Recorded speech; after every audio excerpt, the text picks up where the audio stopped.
Ce matin, vous avez peut-être compris qu'on commence tous les dimanches matins par la philosophie. On devrait commencer par la théologie normalement. Mais ça, c'est une vieille intuition de notre fondateur, c'est qu'il faut réveiller l'intelligence parce que sinon l'amour est mou. Et donc le matin, il y a une période où on se levait. Avant le petit déjeuner, on avait 1 heure de métaphysique. Alors il y a ceux qui continuent à dormir pendant l'heure de métaphysique. Mais c'est vrai que ça changeait la journée. Alors, donc on a commencé à regarder la dernière fois, à entrevoir qu'il n'y avait pas que l'animal en nous, mais qu'il y a une capacité, notamment de connaissance au fond de nous. Il y a une présence même dans la personne humaine qu'il n'y a pas chez l'animal. Je dis, l'expérience la plus simple, c'est de prendre un petit chiot, même un petit chien, et de prendre un enfant, et de prendre le temps de voir la différence de ce que l'on perçoit dans son regard. Il n'y a aucun animal chez qui, on voit bien, un enfant, à partir d'un certain temps, a une conscience de lui-même. C'est-à-dire, c'est très beau de voir dans le regard de l'enfant le chemin de la conscience de lui-même. On voit bien, malheureusement, par contraste, une personne plus handicapée est plus lente dans la conscience d'elle-même. Et dans certains cas, elle ne l'a sans doute pas. Il y a des gens qui sont nés, qui ont survécu à l'état, on appelle ça médicalement de légumes. Enfin, il y a une conscience, il y a une présence personnelle, mais l'émergence de la conscience de soi est plus lente. D'ailleurs, d'un enfant à l'autre, aujourd'hui, vous nourrissez un enfant avec des écrans plus du sucre et vous en faites des êtres dont la prise de conscience d'eux-mêmes est beaucoup plus lente. Plus je suis distrait de l'expérience de moi et plus je retarde la conscience de moi, de ce que je suis. Ça veut dire quoi? Ça veut dire que si nous avions un tout petit peu d'expérience de nous-mêmes, le fait qu'il y a en nous une vie de l'esprit, enfin une forme de vie qui n'est pas seulement la vie de l'animal, serait une espèce, enfin ça serait une évidence. Et normalement ça devient une évidence. Mais pour ça il faut le temps. Comprenez bien que j'ai eu le temps de me fréquenter moi-même. Pas simplement eu le temps d'utiliser les capacités qui sont les miennes. De nouveau, si vous êtes que dans survivre, organiser le monde autour de vous, en profiter, avoir plaisir et vous distraire, ce que Pascal appelait la distraction, ça peut donner des personnes qui n'ont absolument pas conscience qu'elles sont des personnes. Donc l'enjeu, il est énorme en fait. Ça a l'air bête, mais il ne s'agit pas seulement que le philosophe établisse, donne les chemins par lesquels on prend conscience de ce qu'est l'esprit, et puis ensuite, ce que le philosophe essaie de mettre des mots pour dire avec la plus grande précision possible qu'est-ce que c'est l'esprit, dans l'esprit, qu'est-ce que c'est que l'intelligence, qu'est-ce que c'est que la volonté. Il ne suffit pas que le philosophe fasse ça, s'il le fait, c'est pour servir les hommes. Donc l'enjeu, c'est que même si le philosophe pousse la chose jusqu'au bout, cette prise de conscience de soi, elle fait partie de la dignité de la personne humaine. Enfin, elle fait partie de milliers de choses d'ailleurs. Au sens strict, je ne devrais pas pouvoir être un citoyen qui vote sans avoir conscience de moi-même. Parce que si je n'ai pas conscience de moi-même, ça veut dire que je suis instrumentalisé par n'importe qui ou par n'importe quoi. Ça veut dire que je suis un danger politique et qu'il vaut mieux que je sois soumis à des gens qui ont une vraie prudence. Et la prudence, elle commence par la prise de conscience de soi. C'est au sens fort. Alors, on arrive à être à peu près, à minima, responsable de soi, mais un peu comme un animal sans conscience de soi. Qu'est-ce qu'on fait? En fait, on évite le pire. On évite de se faire du mal. On est purement dans la stratégie animale, quoi. Et on peut vivre toute une vie dans la stratégie animale. C'est-à-dire, j'essaie de développer mon périmètre de pouvoir et d'influence et de plaisir et d'éviter tout ce qui pourrait amoindrir ma logique vitale. Voilà. Et donc, le travail de la découverte de l'esprit, j'allais presque dire, c'est même le cœur de la philosophie. Le cœur de la philosophie, c'est pas de comprendre le monde, c'est dans le monde de comprendre soi. C'est l'intuition de Socrate. Connais-toi toi-même. L'injonction de l'oracle, c'est que l'homme ne peut pas progresser, ni apporter, comprenez bien, hein, ni apporter quoi que ce soit de qualitatif dans le monde, s'il ne commence pas par entrevoir qui il est lui-même. Alors, la dernière fois, donc, on a regardé ça de manière, par un premier survol, hein, et je vous disais en finissant qu'il faut aller vers la connaissance. Qu'est-ce que c'est que la connaissance humaine? Parce que, je vous dis, la vie de l'esprit, on la pressent dans des moments de joie artistique, de joie intellectuelle, de joie relationnelle. La joie est très proche de l'intelligence et de l'esprit. La vie de l'esprit, on l'entrevoit aussi quand on apprend à prier, quand tout d'un coup on s'aperçoit que quand on nous parle de choses qui nous dépassent, le mystère de Dieu, le mystère de la foi, le mystère de tout ce qui est du domaine de la religion, quand ça nous touche, c'est bien qu'il y a quelque chose en nous qui est capable de dépasser notre horizon immédiat. Parce qu'il n'y a pas Dieu dans l'horizon immédiat, il n'y a pas Christ dans l'horizon immédiat de ta vie. On peut t'émouvoir avec une série sympathique qui montre Jésus. Regardez une série, voilà, très bien. Ça, tu peux regarder The Chosen et être ému, mais c'est autre chose que d'être touché en profondeur.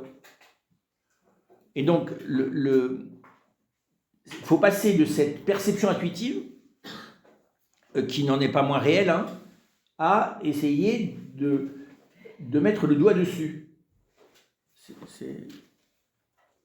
ne s'agit pas de comprendre, de saisir les choses, mais au moins de les identifier. Vous savez, quand un aveugle touche quelque chose, comme il n'a pas la vue, il le fait en identifiant les choses, en parcourant les choses avec les doigts. Ben, c'est ce que fait d'abord le philosophe, hein, d'essayer d'être précis dans les véritables artisans en métallurgie, en ferronnerie, pardon, ont longtemps été capables d'aplanir une surface de métal avec plus de finesse que ne le faisait une machine. Vous voyez, au quart de millimètre, pas au micron, mais presque. Rien que par le toucher. Quelqu'un de vraiment compétent est capable de repérer la moindre aspérité sur une matière de métal. Je a des machines qui vont plus loin, mais pendant longtemps, voilà, ce qui montre bien que c'est ça, l'intelligence, c'est de la délicatesse. C'est pas d'abord de la représentation claire des choses. Ça, c'est Descartes qui nous a mis ça dans l'esprit. La représentation claire des choses, ça peut être utile, mais c'est grossier. Parce que si c'est clair dans ta tête, c'est que tu as schématisé. Et si tu as schématisé, ça veut dire que c'est grossier. Pense à quelqu'un que tu connais bien. Si tu en as une représentation claire, tu ne dois pas très bien connaître la personne. D'ailleurs, c'est ce qui se passe, hein, vous n'avez pas remarqué. L'opinion des gens sur les personnalités politiques sont d'autant plus fortes qu'ils ne les connaissent pas. Donc alors là, tu peux y aller. Tout est schématique. Donc il suffit que tu trouves quelqu'un qui a un schéma complémentaire, identique au tien ou contradictoire avec le tien. Et là, c'est l'ambiance du repas, quoi. Tout le monde y va avec des insultes ou des éloges. Tu n'as jamais rencontré la personne. Tu n'as aucune idée de qui tu parles. Ah ouais, mais je l'ai vu à la télé. Oui, c'est comme s'il allait voir à la télé. Moi, j'ai vu une fois comme ça l'ancien ministre de la Santé, monsieur Véran, c'est ça? Oui, c'est ça. Donc moi, je ne regarde pas du tout la télévision, mais j'avais vu des images, quoi. Et puis je l'ai vu en réel. Ben, quand tu vois en réel, tu vois le format de la personne, il est tout petit. Tu ne peux pas le voir à la télévision qu'il est tout petit. Et quand tu vois qu'il est tout petit, tu comprends pas que tout petit, d'ailleurs pas très gentil, basiquement. Tu comprends plein de choses, mais en le voyant, réellement. Sans parler nécessairement de manière approfondie, mais... Et du coup, ça n'a plus rien à voir avec l'image que tu avais. Ça change. Tu le vois parler avec quelqu'un, tu comprends des milliers de choses que tu n'aurais jamais compris en regardant toutes les photos du monde, en lisant surtout tous les discours du monde, écrits par quelqu'un d'autre d'ailleurs, ou les discours qu'il a tenus. Voilà. Donc l'expérience directe est irremplaçable parce qu'elle permet l'identification. Alors, du coup, on essaye de comprendre ce qu'on a entrevu la dernière fois, jusqu'où va la connaissance de l'animal et où commence la connaissance spécifiquement humaine. Je ne veux pas vous faire l'histoire de cette question, mais pendant longtemps, on a considéré qu'évidemment les animaux étaient des abrutis et des bêtes, c'est le cas de le dire, et que nous étions largement supérieurs. Et puis, on est passé assez récemment à l'inverse. C'est-à-dire que finalement, on est le plus bête des animaux, puisqu'on est capable de s'autodétruire et de se mettre sur la figure sans aucune raison. Il n'y a pas besoin d'avoir des raisons. Alors que les animaux, il faut qu'ils aient des raisons. Tu ne vois pas tout d'un coup, je ne sais pas quoi, moi, une souris qui débarque chez un corbeau et qui lui tape sur la figure, rien que parce que l'autre, il a une tête qui ne lui plaît pas. Il faut qu'il y ait une rivalité, tu vois, il faut qu'il y ait quelque chose à manger entre les deux, ou je sais pas, il faut qu'il y ait un objet. Un humain, il n'a pas besoin. Rien que tu l'as regardé, il est déjà pas content, il tape dessus. Tu te dis, bon, alors évidemment, là, tu te dis, oui, c'est clair que chez les animaux, il y a un niveau de bêtise structuré qui n'existe pas en dehors de chez les humains. Ça, c'est vrai. La bêtise, pour être poli, n'existe que chez les humains. C'est vrai, tu n'as jamais un chat bête. Tu as des chats un peu distraits, comme Rantanplan, qui est un chien d'ailleurs, mais tu as des chats qui ressemblent à Rantanplan. Moi, je connais un qui chasse les mouches. On a vu l'autre jour un chien. À un moment donné dans sa vie, il a été fasciné par les moustiques. Et alors, maintenant, il n'y a pas besoin d'avoir un moustique. Il que ça. Donc régulièrement, et alors il n'y a rien. Et tu te dis, bon, il a un petit... Non, il fait une expérience extatique. Donc il y a des animaux bizarres, spéciaux. On ne peut pas dire qu'ils sont... C'est pas de la bêtise. La bêtise, c'est vraiment de la non-compréhension et de la prétention au-delà de la non-compréhension. Et donc, la connaissance animale, donc je vous dis, après avoir considéré que l'homme est largement supérieur à l'animal, on est dans une phase où on a plutôt tendance à penser, non pas qu'évidemment quand même l'humain est inférieur à l'animal, mais qu'il est comme un animal, point. Donc on est dans une phase de culture matérialiste extrêmement poussée, comme on l'a jamais été dans l'histoire humaine. Du coup, ça rend la question d'autant plus importante. Alors, si je regarde de près, qu'est-ce qui caractérise la connaissance animale? Alors la connaissance animale, je la vois chez les mammifères, mais il faut les fréquenter un peu. C'est plus facile si tu n'es pas allé passer du temps avec les baleines, tu ne sais pas très bien comment elles se comportent. Mais pas qu'avec tu peux regarder les oiseaux, tu peux regarder les insectes, tu peux regarder les reptiles, enfin ça dépend quel est ton domaine de prédilection, mais l'observation de la manière dont fonctionne l'animal dans la connaissance, c'est toujours très intéressant. Passer une demi-heure à regarder des fourmis ou même des abeilles. Moi, je trouve que là où je suis, je vais régulièrement dans un prieuré tous les mois à Saint-Quentin, et il y a un nid de... Alors, au début, je ne sais pas si c'était des guêpes ou des abeilles. Puis c'était des abeilles, donc j'ai bien compris. Ils sont là depuis 20 ans ou 15 ans, ou ça. Donc, elles m'accueillent, quoi. Donc, il s'agit de négocier fraternellement une relation de convivialité réciproque. Parce que les abeilles, ce n'est pas les guêpes. Voilà, donc il faut le temps de s'accorder. Et c'est très étonnant, parce qu'effectivement, on peut s'accorder. Une fois que tu prends pas peur bêtement de l'animal, parce qu'effectivement, comme il fait chaud, il faut ouvrir de temps en temps la fenêtre, et donc comme c'est juste sur le bord de la fenêtre, et je me suis aperçu, je le savais ça, mais là, de le réexpérimenter, c'est presque comme si tu as un ajustement, ça se fait assez bien. Hein. Alors, peut-être qu'il y aura des situations de conflit ponctuelles, parce qu'il y a des choses qui peuvent énerver une abeille, paraît-il, l'électricité statique, ou des choses comme ça, m'ont dit les frères, mais voilà, là, et tu vois là le système, que la connaissance d'un insecte comme ça, c'est particulier, le mode opératoire dans la relation réelle. Alors qu'est-ce qu'on observe? D'abord, ce qui est très frappant chez tous les animaux, c'est que c'est une connaissance qui colle le vivant au réel, il est collé sur le réel, il n'a pas de perspective large. Alors on dit oui, l'aigle voit une souris dans un champ de blé à 100 mètres d'altitude, c'est vrai, mais il ne voit pas la couleur des montagnes. Il ne voit pas qu'il y a de la neige au bout, et il ne voit pas le tracé des routes et la construction des habitations. Il voit la souris. Il a une perception focale. Voilà, et donc je trouve que la métaphore, c'est de dire, c'est ça, l'animal, il a une connaissance qui est tout contre le réel. Il y a peu de distanciation imaginative.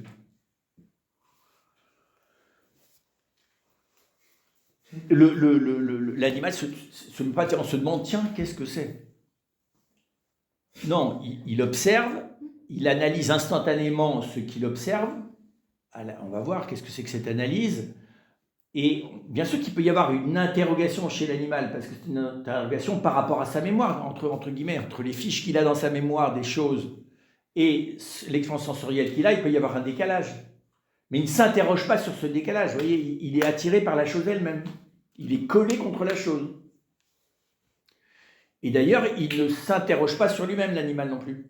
Il y a une distance qui n'existe pas. Distance par rapport à l'objet, distance par rapport à soi. Et ce qui est très étonnant, c'est que l'animal a cette propriété, si on regarde de près, d'être à la fois collé sur l'objet, mais il est aussi collé à lui. C'est-à-dire que c'est directement par rapport à lui qu'il réagit. Il n'y a pas d'altérité chez le... Alors on va dire oui, mais il y a l'animal est capable de protéger ses petits. Oui, parce que c'est un prolongement de lui-même. Ce n'est pas de l'altérité. Tu vas avoir dans une portée de chute, la chienne ou la chatte peut privilégier l'un ou l'autre de ses petits, mais tu vois bien que ce n'est pas par un choix délibéré. C'est des logiques de correspondance affective, voilà. Comment dire ça, c'est programmatique, c'est pas délibéré. La chienne se dit pas toujours bon, alors parmi tout cela, quel est celui que je préfère? Vous voyez, il n'y a pas de réflexivité dans le choix. Et donc ça veut dire que ce qui apparaît comme des décisions de l'animal ne sont pas des décisions délibérées. C'est des décisions par arbitrage, ce qui n'est pas du tout pareil. La délibération, quand tu délibères, tu te situes, toi, par rapport à un choix à poser. Ou bien tu arbitres. D'ailleurs, aujourd'hui, la société de consommation fait que tu ne délibères plus, tu arbitres. Tu arrives devant le rayon, je ne sais pas trop quoi, moi, des pizzas ou des chips. Voilà, les chips, c'est pas mal les chips. Et devant le rayon des chips, tu peux être exactement comme l'animal, tu vas devoir arbitrer. Tu délibères rien du tout, sinon tu arrêterais d'acheter ces choses-là, d'ailleurs. Il y a plein de choses, tu les achèterais plus du tout si tu délibérais. Tu verrais que le temps que ça te bouffe la cervelle, ça remplace le temps que tu vas le manger. Enfin, tu laisses tomber. Voilà. Et donc, ce qui montre bien, c'est très impressionnant de voir que le marketing contemporain de la grande distribution, qui est d'ailleurs un marketing de manipulation de l'esprit, a tendance à te faire fonctionner comme un animal. C'est-à-dire, de nouveau, tu arbitres, mais tu ne délibères plus. Ce qui est très fatigant d'arbitrer. Parce que... Ça veut dire quoi exactement, arbitrer ? Arbitrer, ça veut dire que tu vas choisir un objet en fonction d'un réflexe, chez l'animal d'un critère instinctif, et chez l'humain d'un critère traumatique, parce que chez nous l'instinct il est teinté des traumas. Donc en gros tu vas choisir la combinaison entre ce qui te comble, ce qui te procure du plaisir et de la sécurité. Parce que du plaisir ça ne va pas si c'est trop risqué, que de la sécurité c'est pas agréable, ça ne va pas marcher, il faut que ça soit sécure et plaisir. Je suis allé il y a 2 jours, ils ont inventé des casques quand tu fais de la soudure. Vous voyez ce que c'est la soudure? Donc, avant il y avait des grands machins comme ça, tu sais, où tu tiens une plaque de métal qui te protège avec un hublot, ou bien quand on fait ça en permanence, tu le redresses. Alors aujourd'hui, ça ressemble à un casque de moto. Et quand tu vois le truc, tu te dis, mais c'est quoi ça? Et donc le fait que ça ressemble à un casque de moto a aucune fonctionnalité. Ça n'améliore en rien la protection de la projection possible des étincelles. Il faut que ça te plaise. Parce que tu comprends, ça ne fait pas kiffer la plaque de métal, là, ça. T'as pas l'air, quand tu as l'air ça, tu as l'air un peu d'un Frankenstein. Une grosse tête carrée, alors que si tout d'un coup tu as une tête de, je sais pas trop quoi, moi, de cosmonaute, alors là c'est plus intelligent. Et donc, à la fonctionnalité, on ajoute ce qu'on sait absolument partout, on ajoute du plaisir, même si ça n'a aucune utilité. On sait que même pour l'achat, les discussions comment on appelle ça, un marché dans lequel on doit décider qui va construire l'immeuble, même là-dedans, le plaisir joue un rôle essentiel. Donc, il n'y a aucun domaine aujourd'hui quasiment de la négociation commerciale dans lequel rien n'est purement chiffré. Tout est toujours lié aussi à un élément affectif. Donc ça donne de l'arbitrage, c'est-à-dire de la perception sur la base de l'utile et du plaisir.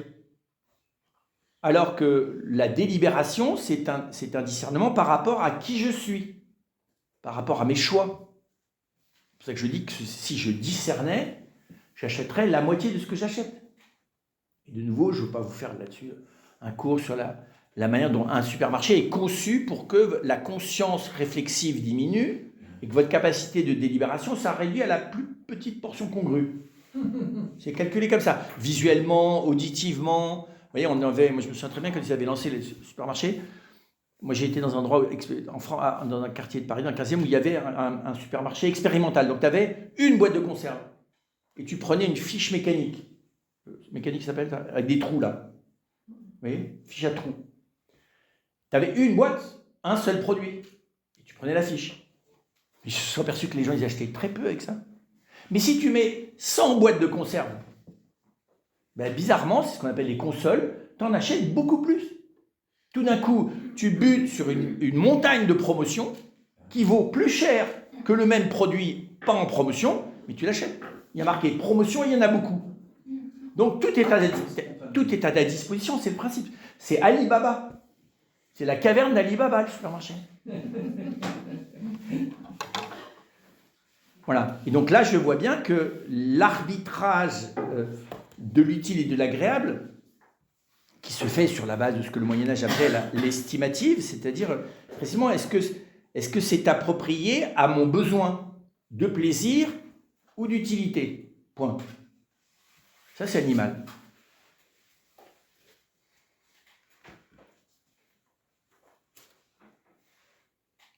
Si on avait vraiment délibéré, on n'aurait pas inventé les supermarchés comme ils existent.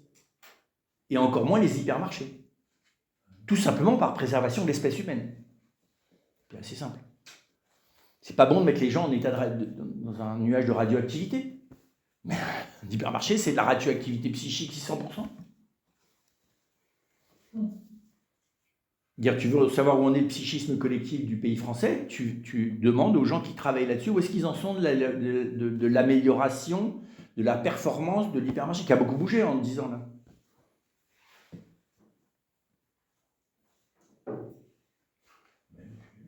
C'est génial quand parce qu'on est passé par des trucs très sophistiqués. Aujourd'hui, ça m'a frappé. Là, hier, c'est un peu comme si c'était brut, tombé du camion, tu vois, je veux dire, c'est comme si on avait déchargé, ça vient tout de suite du producteur, on te l'a débarqué comme ça, un peu brut, quoi.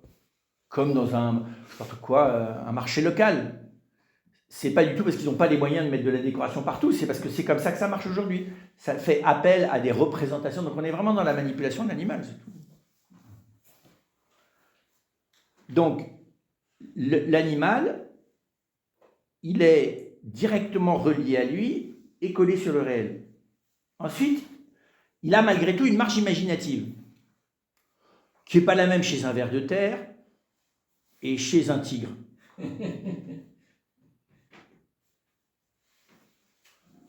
Alors, quelles sont les compétences de cette imagination? Imagination stratégique. L'animal est capable d'imaginer une stratégie pour obtenir quelque chose. Je ne sais pas trop quoi, la boîte de thon que vous avez mis sur la deuxième étagère à gauche, gros de l'armoire, alors que normalement il n'y a pas, voilà. Le chat va inventer des moyens d'aller chercher la boîte de thon. C'est déjà vrai chez les plantes, ça. Impressionnant comment est-ce que la plante est capable d'aller chercher ce dont elle a besoin. C'est très bizarre, la stratégie végétale. Les branches, les racines, la logique des racines, c'est impressionnant ça. Comment les racines, c'est ça, c'est la stratégie végétale qui va chercher les nutriments là où ils sont. Comment est-ce qu'il sait qu'il y en a là-bas des nutriments? C'est aveugle normalement un végétal, ça peut être vu. Hein. Là, il y a un système. Alors, on ne peut pas parler de connaissance sensorielle, mais il y a un système de perception très étonnant. Le végétal, c'est beaucoup plus proche de l'animal que l'animal ne l'est de l'humain, contrairement à ce qu'on pense. Il y a plus d'analogie entre un baobab et une girafe qu'entre un singe et nous. De l'extérieur, ça se ressemble. Mais avec les robots aussi, ça se ressemble. Donc stratégie, imagination stratégique, et puis l'autre chose, c'est l'imagination ludique. C'est l'imagination qui est liée au plaisir. C'est pas pour obtenir un bien. Alors pas tous les animaux, hein. Je suis pas sûr que l'humour des guêpes, c'est assez léger, quoi. Mais avec un chat, avec un reptile, enfin un reptile moins, mais avec ça dépend. Même chez les oiseaux, il y a des. Alors, ça existe au moment de. C'est très bizarre. Pourquoi est-ce que le moment qui précède l'accouplement, il y a ce jeu qui est du jeu qui n'a pas pour but, comprenez, la reproduction, elle est quand même basique, hein, organiquement. Donc, pourquoi est-ce qu'il y a tout ce déploiement sensoriel, on va dire ça comme ça. Voilà. Donc là, il y a chez l'animal une espèce de, d'imagination qui n'est pas directement finalisée par la survie et la génération. Très étonnant ça. Il y a une marge. Ceci dit, elle passe derrière dès qu'il s'agit. C'est-à-dire que tu prends n'importe quel animal qui est en train, entre guillemets, de jouer ou qui est dans un... Dès que le danger arrive, alors là, c'est fini, ça disparaît instantanément. Un humain peut continuer à faire le malin alors qu'il est en danger de mort, mais pas un animal. C'est vrai que tu peux avoir la liberté de continuer à te moquer alors que tu vis très très... Tu peux, je sais pas trop quoi, oui, une petite homélie dans l'avion qui est en train de se scratcher, enfin, chanter des chansons plus près de toi, mon Dieu, sur le... Tu peux... Tu n'es pas obligé d'être totalement polarisé par le danger. L'humain a la capacité de se sortir du danger. Le danger ne génère pas que du courage chez l'humain. Il y a quelque chose d'analogue au courage chez l'animal. L'animal peut faire face ou pas, selon son appréciation de la capacité qu'il a de vaincre son ennemi ou non, et des enjeux qu'il a à se battre contre lui.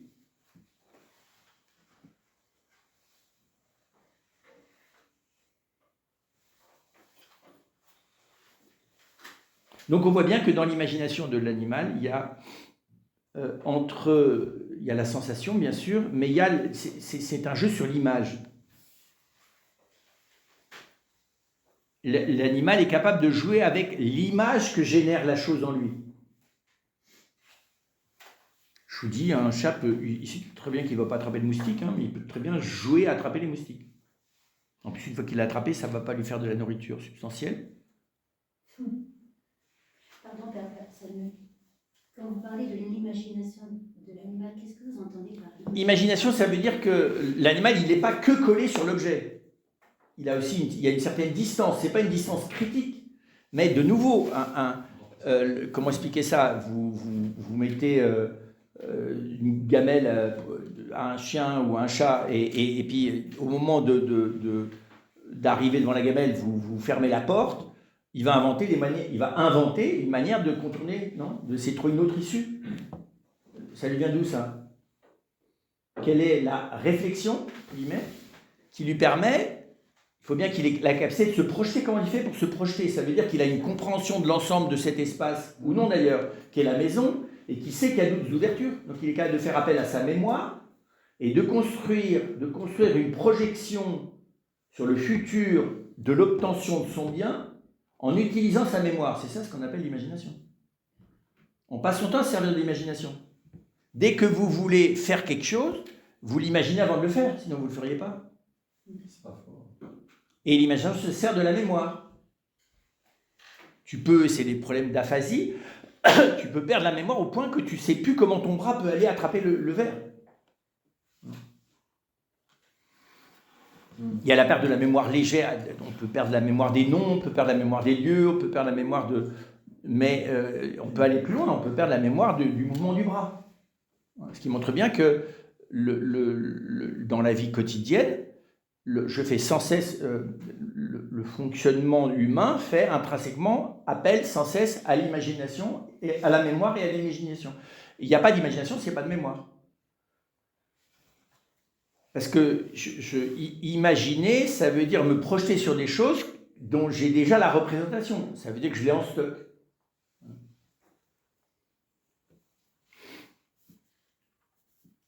Tout le travail alors on appelle ça l'intelligence artificielle, mais c'est depuis longtemps, autrefois on appelait ça l'intelligence cybernétique, mais c'est précisément d'essayer on voit bien qu'on peut matériellement reproduire toutes ces choses-là. On voit bien qu'il n'y a pas d'intelligence là-dedans. L'intelligence artificielle, c'est comment dire ça? C'est pas un blasphème, mais ça veut rien. C'est un mensonge, voilà. C'est plus qu'un mensonge, c'est une falsification. C'est exactement nommer une chose parce qu'elle n'a pas. C'est quand même spécial de faire ça, non? C'est comme si tu disais d'un serial killer, ah, c'est un brave homme. Je trouve ça assez grave de nommer quelque chose parce qu'elle n'est pas. Alors, ce qui précisément il n'y aura jamais dans un ordinateur, c'est de l'intelligence. Il peut y avoir quelque chose d'analogue à la mémoire, on le reverra, il peut y avoir quelque chose d'analogue à l'imagination, il peut même y avoir quelque chose d'analogue à la raison. Mais ce qu'il n'y aura jamais, parce que c'est structurellement contraire à la nature même de ce que c'est qu'une machine, c'est qu'il n'y aura pas l'intelligence. L'intelligence, c'est présent de la vie non matérielle. Donc c'est juste ça. Alors, sauf quand on se met à tout confondre, c'est-à-dire qu'on confond l'intelligence, la raison, le raisonnement, la logique et la mécanique. Bien sûr. Si les calculs, vous voyez, si la mécanique de l'univers c'est intelligent, bien sûr, tout est intelligent. Donc en fait, c'est carrément un mensonge d'associer le mot intelligence et le mot artificiel. Une fois que j'ai compris le mot intelligence dans son origine étymologique et dans son contenu, oui. Alors, est-ce qu'un animal a de l'intelligence? Précisément, ce que je suis en train de comprendre là, c'est d'avancer avec vous, c'est qu'il n'a pas l'intelligence, mais il a une connaissance, que n'a d'ailleurs même pas l'ordinateur.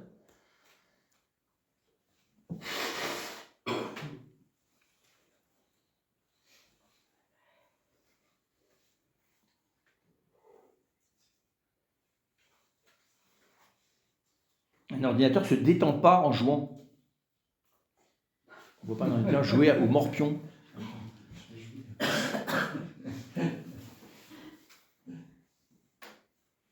Alors, si je suis plus précis dans l'autre sens, maintenant, qu'est-ce qui lui manque? La connaissance animale. Elle n'a pas de relief. C'est-à-dire qu'elle ne sait pas situer des choses qui ne sont pas dans le même registre. Moi, je suis capable de distinguer la construction d'une maison avec l'affection que j'ai pour un petit frère. Je suis capable de différencier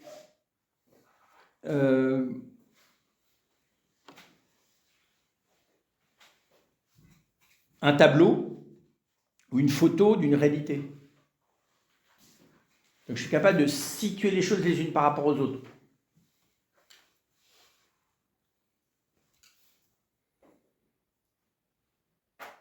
J'allais presque dire, l'animal comprend par sa connaissance que cette chose n'est pas cette chose, mais par voie négative. Que la photo d'une bouteille de lait, c'est pas une bouteille de lait. Mais il ne comprend pas ce qu'est une photo par rapport à une bouteille. Et il ne comprend pas ce qu'est une bouteille par rapport au lait. Vous voyez? Donc moi, je suis capable, lui, il a une connaissance de la situation des choses les unes par rapport aux autres par voie négative. C'est-à-dire qu'il situe les choses dans sa stratégie vitale. Il voit qu'elles n'ont pas la même place les unes par rapport aux autres. Ça ne veut pas dire qu'il identifie ce qu'elles sont. Il n'a pas de relief. Il n'a pas de globalité non plus. Il a une globalité, le guépard a une saisie globale de la savane, mais du point de vue du gibier, pas de l'écosystème végétal.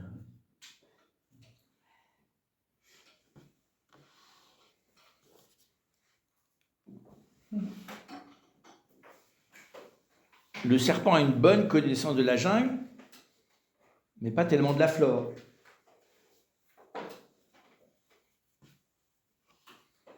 Voilà, donc on a à la fois, nous, du relief et de la globalité. Et puis, alors, beaucoup plus profondément, Aristote dit, chez l'homme, il y a de la joie rien qu'à voir. Et c'est encore plus vrai de la connaissance. La connaissance n'a pas besoin d'être utile. Il y a chez l'homme un enrichissement par les choses, même si elles ne me servent à rien. Pour regarder un paysage, ça ne vous sert à rien. Surtout si vous l'avez déjà vu. Et pourtant, vous voyez bien que vous expérimentez quelque chose de qualitatif qui s'actue en vous. Donc il y a une gratuité de la connaissance. Cette gratuité, elle vient du fait que c'est comme si je m'imprégnais des qualités de la chose.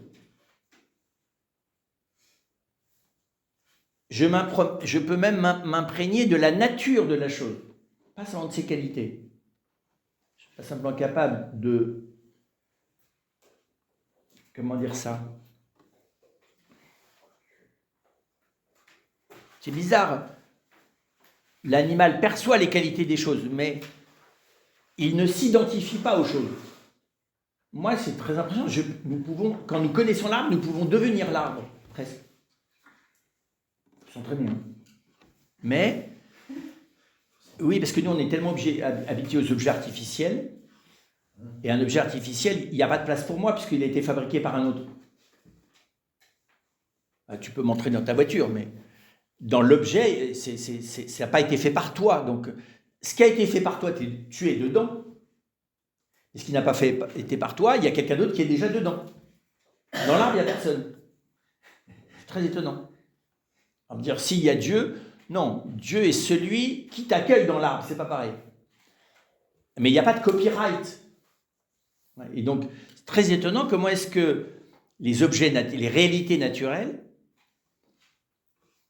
enrichissent ma personne au point que c'est comme si je pouvais devenir elle. Alors, intentionnellement, hein. Je reste, vous ne devenez pas un arbre, pas ça. Mais ça a beau être intentionnel, ça n'en est pas moins réel.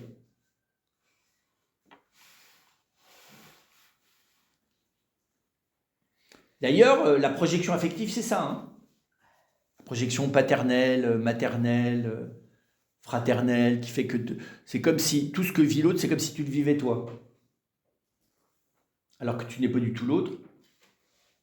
Mais c'est très impressionnant, la projection affective chez l'humain, elle est directement liée, pour le meilleur et pour le pire, à la capacité, oui, l'empathie aussi, hein, à la capacité, d'une certaine manière, à devenir intentionnellement ce que je connais.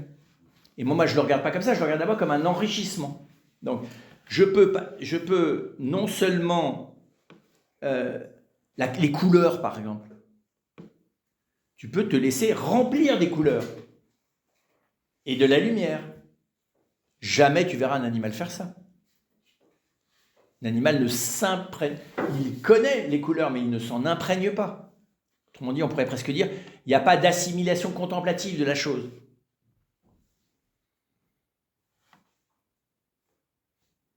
Et non seulement nous pouvons, d'une certaine manière, faire nôtre les couleurs, mais nous pouvons aussi faire nôtre la nature même de l'objet et faire même nôtre en partie l'être de la chose. Ça, on s'en aperçoit pas au début, parce qu'on ne différencie pas du tout ces choses. La plupart du temps, d'ailleurs, on ne différencie pas les qualités de la nature et l'être. Hein. Tu dis oui, c'est un tilleul. C'est le tilleul qui est dans le fond du jardin. Et ça veut dire que tu n'es pas allé dialoguer avec le tilleul. Ce n'est pas le tilleul dans le fond du jardin. C'est cet arbre-là qui a ces qualités-là que n'a pas non seulement les autres arbres qui ne sont pas des tilleuls, mais même les autres tilleuls qui n'ont, parce que lui, il est là. La forme de ses branches est parfaitement unique. Il n'y a pas deux arbres qui ont la même forme de branche. Alors ça peut ne pas t'intéresser, au contraire, ça peut t'enrichir de manière considérable. Parce qu'à force de regarder les arbres, tu vas commencer à respecter les personnes, au lieu de les voir dans des catégories dans lesquelles tu les as rangées. Et donc, je vous dis spontanément, nous identifions, voilà, et donc voir que c'est intrinsèquement un tilleul. C'est-à-dire qu'il y a quand on dit ce mot-là, moi je ne sais pas quelles sont les caractéristiques du tilleul. Par contre, je sais, pour avoir vécu avec des tilleuls, entre guillemets, que la nature de cet arbre-là, il est fondamentalement différent de la nature d'un noyer ou d'un châtaignier. Là, maintenant, je suis dans un pays de châtaignier. La nature de l'arbre est vraiment complètement autre. Sans parler de son être. L'être de la chose, c'est ce qui parle le moins à mon imagination, très peu à ma sensation, et qui pourtant recèle l'essentiel de la chose. Elle existe. Mais nous, la plupart du temps, ça ne nous intéresse pas qu'elle existe. Nous, elle existe, ça veut dire elle est à disposition. Vous savez, c'est un peu comme en mathématiques. Vous dites, il existe X. Il y a un tilleul dans le fond du jardin.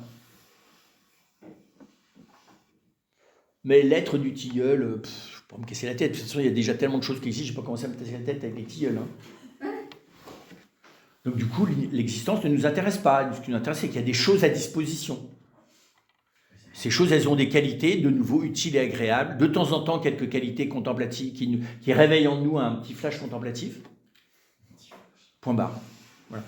Ça, c'est le niveau juste, oui, c'est l'aurore de l'humain en nous. Enfin, on n'est pas fait pour ça. Enfin, on n'est pas fait pour en rester là, quoi. Hein. Parce que si on en reste là, c'est rapidement la logique utilitaire de l'animal menacé qui reprend le dessus. Donc de nouveau, tu restes dans une vie d'animal menacé, qui est évidemment bien pire que tous les animaux, parce que comme tu as une capacité d'imaginer ce qui te menace alors que ça ne te menace pas, de te construire des scénarios imaginatifs paranoïdes ou hystériques autour de ce qui te menace, donc tu as une capacité de te pourrir la vie tout seul, sans l'aide de personne, comme aucun animal ne l'a. Alors en plus, avec les des autres, je ne te raconte pas, ça donne vraiment... Tu es dans la dramaturgie et le film d'horreur 24 heures sur 24. Voilà, donc du coup, ce n'est pas du luxe, parce que ces défauts que je viens de nommer, ils sont liés à la particularité de l'intelligence, précisément. C'est-à-dire que l'intelligence, elle n'est pas faite pour rester là-dedans. Donc si tu laisses l'intelligence à la merci, enfin uniquement si elle n'émerge pas de la sensation et de la logique animale, comme tu n'as pas l'instinct qui te détermine et qui structure ta connaissance, c'est l'indétermination de la connaissance qui va prendre le dessus. Indétermination de la connaissance égale inquiétude, égale angoisse.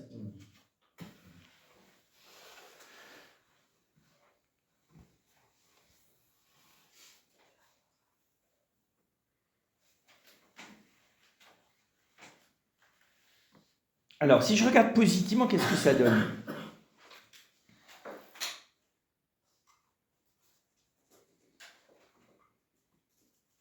Il y a quelque chose, je vais te prendre maintenant dans l'affinement de ce qu'est l'exercice de l'intelligence. Il y a quelque chose qui existe presque chez l'animal, c'est l'admiration. Un animal peut être surpris, étonné. C'est pas encore l'admiration. L'étonnement, c'est l'animal a l'étonnement. Mais il peut y avoir chez les animaux, les mammifères supérieurs, de l'admiration. C'est-à-dire que l'animal peut être fasciné. Et c'est bizarre, il peut être fasciné, pas nécessairement pour des raisons utiles. Hein, ça peut l'impressionner, on va dire ça comme ça. L'animal peut être étonné et impressionné. Donc on est au bord de l'admiration. La différence, là où on voit beaucoup plus clairement la différence, c'est quand on passe de l'admiration à l'émerveillement. L'animal ne s'émerveille pas, l'humain il s'émerveille. Qu'est-ce que c'est ? Dans l'admiration, tu es encore dans l'effet que les choses ont sur toi. Dans l'émerveillement, tu vas dans la chose. Hein, quand tu es admiratif, c'est encore relatif à toi l'admiration. C'est le fan club, quoi. Je suis fan, je suis admiratif. L'émerveillement, donc ça veut dire que l'admiration, c'est encore que tu es dans le bénéfice de ce que t'apporte la connaissance, ce que t'apporte l'objet. Alors que dans l'émerveillement, je choisis de laisser ce qu'est la chose. C'est pas souvent délibéré d'ailleurs, hein. Des fois c'est intuitif, mais je laisse la richesse de la chose m'envahir. Il y a certaines formes de beauté qui nous émerveillent. Mais c'est très étonnant, dans l'émerveillement, tu ne maintiens plus de distance entre toi et la chose.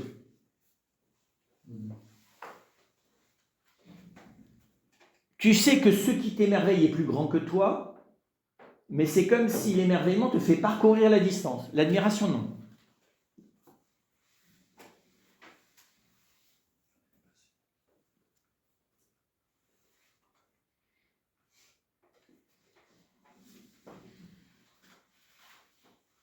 On pourrait presque dire que dans l'admiration, tu aimes l'effet que la chose a sur toi.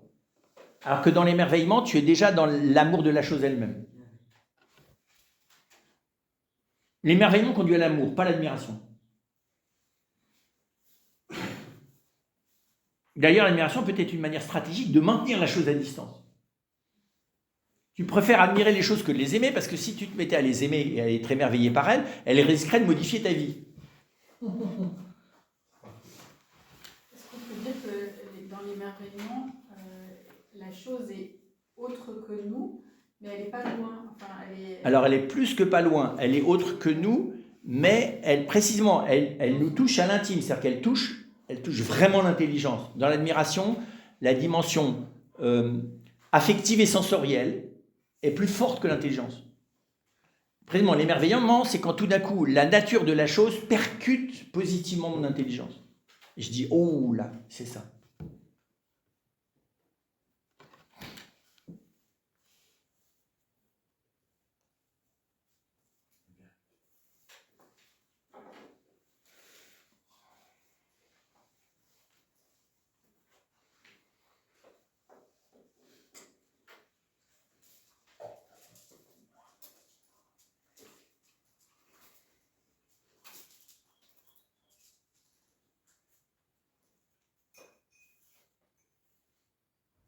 C'est vrai, quand vous dites de quelqu'un ce qu'il fait est admirable, vous êtes déjà en train d'en tirer une leçon.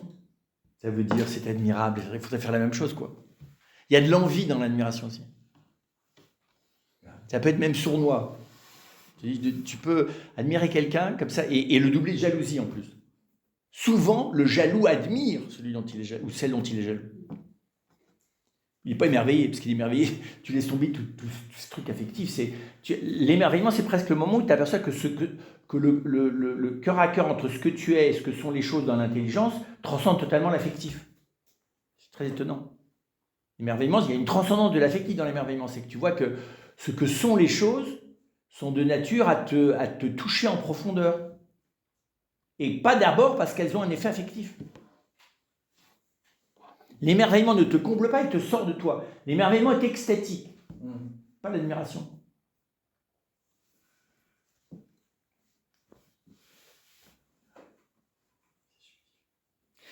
Quand vous visitez un musée, si vous êtes dans l'admiration, ça va, vous arrivez à faire 3 salles. Mais si vous êtes dans l'émerveillement, vous risquez au bout du 2e tableau de ne plus bouger et d'être épuisé dès que vous en regardez un autre, parce que c'est pas possible d'être émerveillé par 3 choses successivement. Tu vas au Louvre, tu vas regarder le couronnement de la Vierge de Fra Angelico, tu peux pas faire autre chose. Tu peux regarder les œuvres de... je sais pas trop quoi, bref. Il y a des auteurs, tu peux les regarder à la tonne, il n'y a pas de problème, tu peux feuilleter, tu peux acheter le catalogue, d'ailleurs c'est mieux, de l'exposition. Mais il y a des moments, l'erreur du musée, c'est que tu peux pas, alors aujourd'hui la muséographie a fait beaucoup de... tu peux pas t'émerveiller de choses à l'infini. En plus, une chose est tellement riche que, c'est très bien fait, ils font ça de plus en plus, tu n'as qu'un seul objet ou qu'un seul tableau, et puis tu as tout un parcours pour le découvrir. Oui, tu peux le découvrir de 1000 manières, mais il n'y a qu'une seule chose, elle suffit. Un tableau de Van Gogh, un vrai tableau de Van Gogh, ça peut pas non seulement remplir ta journée, mais ça peut t'accompagner toute ta vie et toutes les semaines, tu peux te remettre devant. S'il est vraiment là. C'est impressionnant, un vrai tableau. Quelqu'un où la personne a réussi à te donner précisément son intelligence, quelque chose de son intelligence aimante la plus profonde.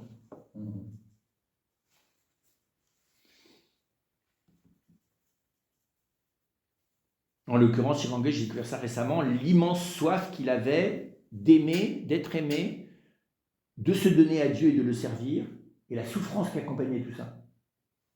C'est la sainteté qu'il y a dans les tableaux de Van Gogh. Sainteté douloureuse, crucifiée. Mais c'est vraiment un drôle de bonhomme. Pour moi, j'ai rien contre Rimbaud, mais c'est de l'anti-Rimbaud. C'est vraiment quelqu'un... Toute sa vie est ratée. Je n'avais pas réalisé ça moi. C'est tout à la fin. Il a peint pendant quoi, 10 ans. Mais tout le reste de sa vie, il a essayé d'être pasteur. Tout était raté. Il ratait tout. Il tombe amoureux de la mauvaise personne. Son père n'avait pas d'estime de lui. Ou considéré comme vraiment un pauvre gars qui ratait tout. C'est impressionnant. Et à la fin, tout ce qui était cette vie chiffonnée, il n'a même pas vécu des choses tragiques, c'est juste tout est raté. Et il transfigure tout ça en faisant ça. Tu te dis, mais il allait chercher ça où, lui? Dedans, il n'y avait que de l'échec.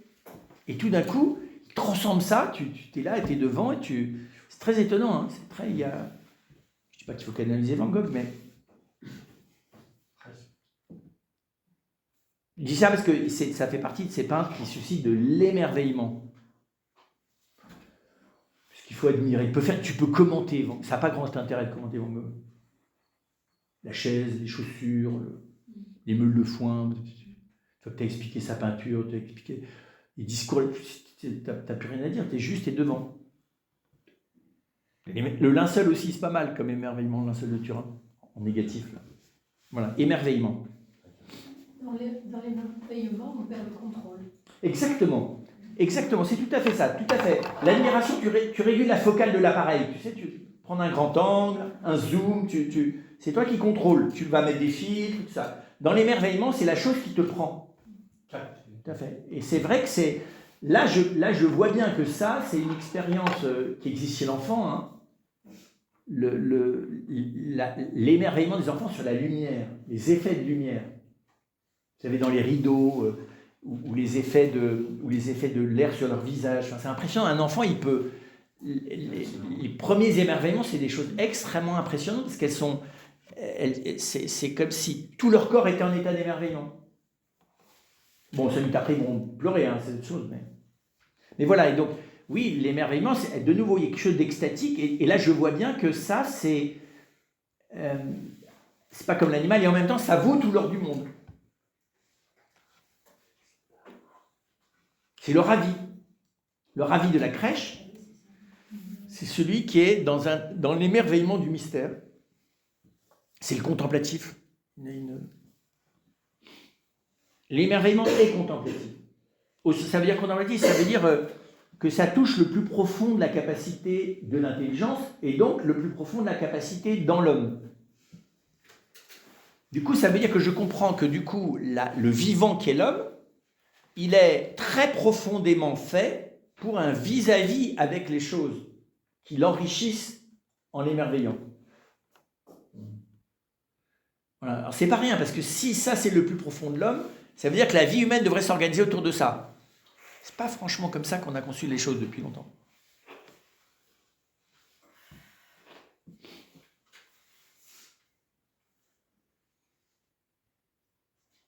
Et dans l'émerveillement, tu reçois le relief des choses telles qu'elles sont en elles-mêmes. Tu n'es pas dans l'investigation, par exemple. Et d'une certaine manière, l'interrogation, c'est-à-dire la manière dont l'intelligence va essayer de s'approcher un peu plus encore de la chose, hein, c'est ça l'interrogation. L'interrogation dans l'émerveillement vient de la chose elle-même. Alors que l'étonnement peut instantanément donner lieu à une intuition interrogative.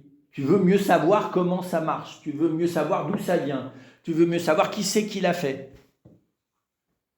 Tu t'approches ou tu sors ton téléphone et tu tapes ce que tu veux savoir sur les choses. Mais savoir des choses sur la chose t'intéresse plus que la chose elle-même. Parce que la chose elle-même, si elle est vraiment source d'émerveillement, elle n'est pas explicable. Et toutes les infos que tu auras sur elle, c'est pas rien. Mais c'est qu'un avant-goût. C'est l'apéro, quoi. Enfin, c'est même pas l'apéro. C'est la mise en bouche, comme on dit.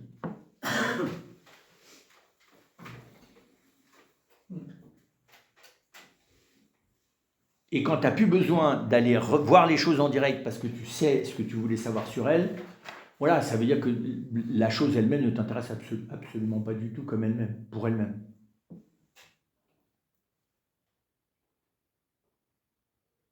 Du coup, vous voyez bien, on pourrait presque dire que l'émerveillement, ça débouche sur le fait de se laisser interroger par les choses. Et là, l'intelligence, c'est cette capacité extraordinaire de m'apercevoir que, donc là, si j'avance dans cette... Je découvre dans l'émerveillement que ce qui est incroyable, c'est que tout est là dans la chose, à disposition. C'est open bar. Et qu'en même temps, c'est d'une richesse telle que je ne le saisis pas intuitivement, totalement, quoi. Tu prends un arbre, tu prends un je sais pas pourquoi, moi, un animal que tu observes. Oui, ou tu prends simplement, tu t'assieds quelque part dans la ville et tu regardes les gens marcher, les gens passer, ce qu'ils font. Et tu t'aperçois que, oui, tout est là. C'est impressionnant que tu as quelqu'un devant toi. Tout est là. Le mystère de la personne, la création du monde, elle est là. Parce que toute la matière est là avec un niveau de complexité absolument inimaginable. Enfin, voilà, dans cette personne, tu as aussi toute son origine historique, toute sa généalogie. Tout est là. Tu as tout à disposition, sous les yeux, à portée d'expérience. Et en même temps, la richesse de ce qu'il y a là est vraiment trop grande. C'est là que tu vas voir que l'intelligence va essayer, du coup, d'approfondir, de voir. comment je pourrais regarder la personne pour la regarder au meilleur d'elle-même, au plus profond, oui, à partir de son centre, si je pouvais regarder la chose à partir du centre d'elle-même. Pardon. À partir de presque son origine interne. Oui. Est-ce qu'on peut dire alors que l'émerveillement aide à ne pas porter de jugement sur la chose? Évidemment. Parce qu'un émerveillement, tu vois que déjà ce que tu perçois est incroyable, même pas tu vas trouver les mots pour le dire. Qu'ensuite, tout est à disposition et qu'avant que je puisse porter un jugement sur cette chose-là, je ne suis pas rendu. Alors, bien sûr, moins il y a de contenu, moins c'est intelligent, plus tu peux porter un jugement rapidement. Enfin, ce que je veux dire, une paire de lunettes, ça ne va pas chercher non plus, mais ça ne va pas non plus chercher totalement midi à 14h. Donc tu peux dire, elles me vont bien, elles fonctionnent bien, elles ont l'air solides et elles ne coûtent pas cher. Mais là, c'est déjà porté un jugement. Oui, mais là, ça va parce que le niveau de sophistication de cette chose-là n'est pas très, très fort. Ce qui est le plus sophistiqué là-dedans, c'est la matière. Sinon, c'est quoi? C'est une espèce de... C'est une amélioration grossière du fonctionnement de la pupille. On a pris un truc qui ressemble à la pupille, qui s'appelle du silicium, voilà, et puis on me l'a appliqué à la bonne distance, on voit que ça a amélioré les choses. C'est très basique, c'est un peu le bout de bois que prend le singe pour casser les œufs. Ça ne va pas plus loin. Par contre, ce qui est élaboré, c'est le matériau. C'est du synthétique, et la chimie, c'est un truc complexe, la chimie. C'est un mélange. Et c'est purement matériel, je veux dire, il y a... comment expliquer ça? Quelle est l'intelligence? C'est pas très... Pour moi, un tire-bouchon, c'est beaucoup plus élaboré qu'une paire de lunettes. C'est très compliqué, un tire-bouchon. C'est beaucoup plus compliqué comme opération. Là, il s'agit juste de te rajouter une deuxième vitre, quoi. Voilà, donc il y a des objets. Alors, le téléphone portable, par exemple, ça avoir l'air d'être très, très, très, très compliqué. À la fin, c'est qu'un boulier, quoi. Tu as du 0, tu as des trous, tu as du 1 et un 0, des 1 et un 0. À la fin, ça donne ça. Donc, toute l'intelligence, elle n'est pas dans la machine. Et dans les gens qui l'ont conçue. Et comme les gens qui ont conçu cette machine-là, c'est pour se dispenser d'exercer leur intelligence elle-même, ça donne à réfléchir. C'est utile, d'ailleurs, parce que ça permet, on va le voir, de se décharger de toute une partie, non pas de l'intelligence, mais du raisonnement, qui est la mécanique de la réflexion. Avant de revenir sur la raison précisément, pour finir, ce que fait l'intelligence de plus fin, c'est la différenciation et l'identification. Et l'humain, il a sa capacité d'identification qui est l'intelligence, ne se fait pas de manière intuitive. C'est-à-dire que je peux me mettre devant un objet que j'ai trouvé, un caillou par exemple. J'ai beau le regarder, il n'y a pas un moment donné, ça fait pouf, ça y est, j'ai compris. Non, tu vas te demander d'où il vient, en quoi il est composé, et pour ça, il va falloir que tu puisses tu vas saisir ce qu'il est par différenciation avec d'autres réalités. Nous n'avons pas une connaissance intuitive. Autrement dit, l'émerveillement ne nous permet pas de passer dans la chose. Dans l'émerveillement, nous sommes impactés par la réalité profonde de la chose, mais pour pouvoir nous approcher de cette réalité qu'est la chose, nous n'y arrivons que par de multiples voies. Ça s'appelle la différenciation.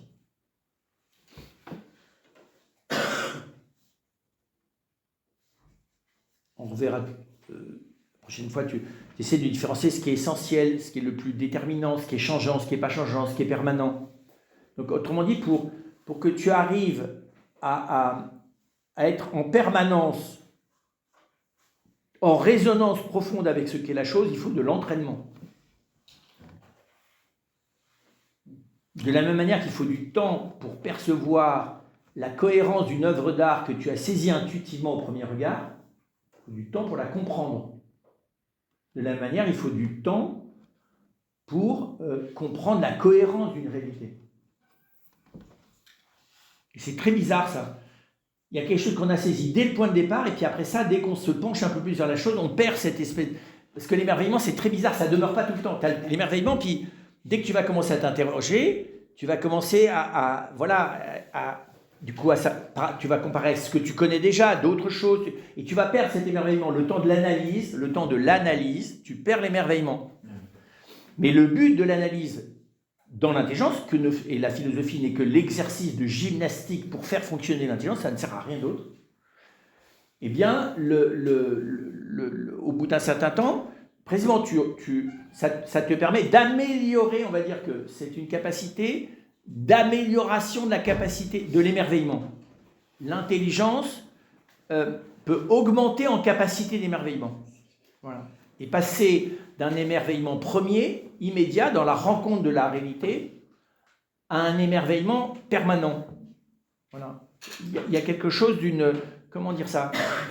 L'intelligence, elle peut arriver, comprenez bien, à une connaissance émerveillée permanente. C'est ça, la vie contemplative. Mais est-ce qu'il ne peut pas y avoir la nécessité du discernement Ah bah oui, face à l'émerveillement? C'est ça, le discernement, c'est la différenciation. Donc c'est pour ça que je vous disais, entre je vais pas un peu plus en détail, mais entre le moment où l'émerveillement me donne le désir d'aller plus dans la chose. Et je vois bien que je ne peux pas y aller simplement par intuition. Et que ce n'est pas par réitération simplement d'un face-à-face que ça va marcher. Il faut que j'arrive, comme Moïse avec le buisson, il faut que j'arrive à l'aborder par plusieurs angles. J'arrive à cerner qu'en fait, dès que je cherche à cerner cette richesse, elle ne m'émerveille plus sur le coup. Parce que j'ai besoin d'aller en profondeur. Pour ça, je vais le faire par différenciation ou discernement. C'est la même chose, différenciation et discernement. C'est-à-dire en comparant, en distinguant. Et je vais progressivement aller de ce qui est secondaire à ce qui est essentiel, de ce qui est provisoire à ce qui est durable, voilà, pour atteindre le noyau dur de la chose. Mais au bout d'un certain temps, l'intelligence, pour comprendre qu'est-ce que c'est l'intelligence, hein, elle a la capacité de rester durablement dans l'émerveillement. Mais ça, c'est au bout du travail de l'intelligence. C'est pas à première vue. Comment est-ce qu'elle fait ? Eh bien, elle devient connaturelle à la chose elle-même. C'est comme si l'être même de la chose était sans cesse... comment vous dire ça ? Comme si j'étais tout le temps en train de la rencontrer de nouveau. On va dire ça comme ça. C'est très bizarre. L'intelligence, la capacité de surprise et d'étonnement de l'intelligence augmente avec sa capacité d'analyse, normalement. L'analyse n'aboutit pas à avoir une représentation claire des choses qui fait que j'ai plus besoin des choses. L'analyse, elle aboutit à plus de finesse dans la manière d'être instantanément dans la chose.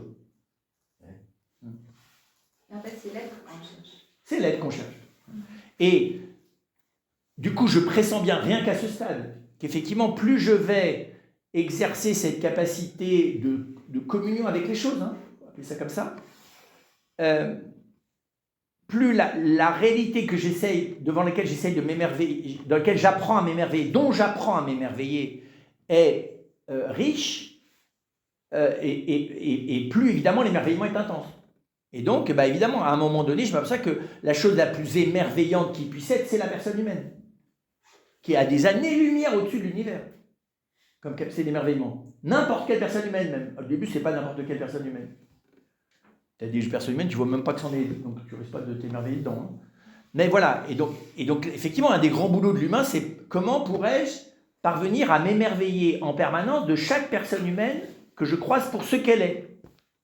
Bon, la vie humaine ne peut pas se contenter de ça, parce qu'il faut bien gérer les choses, tu as des gens qui te cassent les pieds, qui parlent trop, tu as des gens qui... Enfin bref, il y a plein de problèmes pratiques. Mais les problèmes pratiques ne me donnent pas une finalité. Ça m'en donne une. Et puis évidemment, il y a que j'entrevois que si, étant donné la profondeur de la richesse, de l'émerveillement que suscitent en moi les choses naturelles et la personne humaine, évidemment, je vais aller plus loin. Je vais aller à la source de tout ça. Donc la question du fait qu'il y ait une source, un objet premier d'émerveillement absolu et définitif, c'est sûr que ça, c'est... L'intuition mystique, elle est au fond de l'intelligence. C'est voilà... Étant donné l'être des choses, si je pouvais aller à l'être qui est source de tous les êtres, alors je pourrais me fixer là. Il y a un mouvement d'intelligence d'aller se fixer à la source des êtres, d'aller se fixer en Dieu. C'est le mouvement même de l'intelligence. C'est un processus vital.